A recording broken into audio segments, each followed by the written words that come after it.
ರಾಷ್ಟ್ರೀಯ ಸ್ವಯಂ ಸೇವಕ ಸಂಘದ ಕುರಿತು ಸಚಿವ ಪ್ರಿಯಾಂಕ್ ಖರ್ಗೆ ದೆವ್ವ ಎಂದು ಸರಿಯಾಗಿಯೇ ಹೇಳಿಕೆ ನೀಡಿದ್ದಾರೆ. ಕೇಂದ್ರ ಸರ್ಕಾರ ಮತ್ತೊಬ್ಬರ ಮೇಲೆ ಇಡಿ, ಐಟಿ, ಸಿಬಿಐ ದಾಳಿ ಮಾಡುವ ಬದಲು ಆರ್ಎಸ್ಎಸ್ ಕಚೇರಿ ಮೇಲೆ ಮೊದಲು ದಾಳಿ ನಡೆಸಲಿ ಎಂದು ಹಿಂದುಳಿದ ವರ್ಗಗಳ ಖಾತೆ ಸಚಿವ ಶಿವರಾಜ್ ತಂಗಡಗಿ ಹೇಳಿದ್ದಾರೆ. ಯಾವತ್ತಿದ್ದರೂ ಆರ್ಎಸ್ಎಸ್ ಲೆಕ್ಕ ಕೊಡಲೇಬೇಕು. 100 ವರ್ಷಗಳನ್ನ ಪೂರೈಸಿರುವ ಸಂಸ್ಥೆಗೆ ದೊಡ್ಡ ಮೊತ್ತ ಎಲ್ಲಿಂದ ಬರುತ್ತದೆ?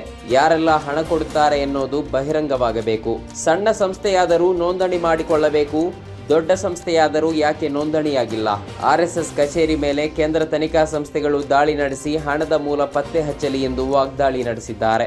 ಆರ್ಎಸ್ಎಸ್ ಕುರಿತು ಸದಾ ತಲೆಹರಟೆ ಮತ್ತು ಉಡಾಫೆ ಮಾತುಗಳನ್ನಾಡುವ ಸಚಿವ ಪ್ರಿಯಾಂಕ್ ಖರ್ಗೆ ಅವರು ನಾಗಪುರಕ್ಕೆ ಬಂದು 6 ತಿಂಗಳು ಆರ್ಎಸ್ಎಸ್ ಕುರಿತು ಅಧ್ಯಯನ ಮಾಡಿ ಆ ಬಳಿಕ ಮಾತನಾಡಲಿ ಎಂದು ಬಿಜೆಪಿ ರಾಜ್ಯ ಘಟಕದ ಅಧ್ಯಕ್ಷ ಬಿವೈ ವಿಜಯೇಂದ್ರ ಹೇಳಿದ್ದಾರೆ. ಗಂಗಾವತಿ ತಾಲೂಕಿನ ಸಾಣಾಪುರದಲ್ಲಿ 1 ವರ್ಷದ ಹಿಂದೆ ವಿದೇಶಿ ಮಹಿಳೆ ಹಾಗೂ ಸ್ಥಳೀಯ ಹೋಮ್ ಸ್ಟೇ ಒಡತಿ ಮೇಲೆ ಅತ್ಯಾಚಾರ ನಡೆಸಿದ ಮತ್ತು ಒಡಿಶಾದ ಪ್ರವಾಸಿಗನ ಹತ್ಯೆ ಮಾಡಿದ ಪ್ರಕರಣಕ್ಕೆ ಸಂಬಂಧಪಟ್ಟಂತೆ ಇಲ್ಲಿನ 1ನೇ ಹೆಚ್ಚುವರಿ ಜಿಲ್ಲಾ ಮತ್ತು ಸೆಷನ್ಸ್ ನ್ಯಾಯಾಲಯವು 3 ಅಪರಾಧಿಗಳಿಗೆ ಮರಣದಂಡನೆ ಶಿಕ್ಷೆ ವಿಧಿಸಿ ಆದೇಶ ನೀಡಿದೆ.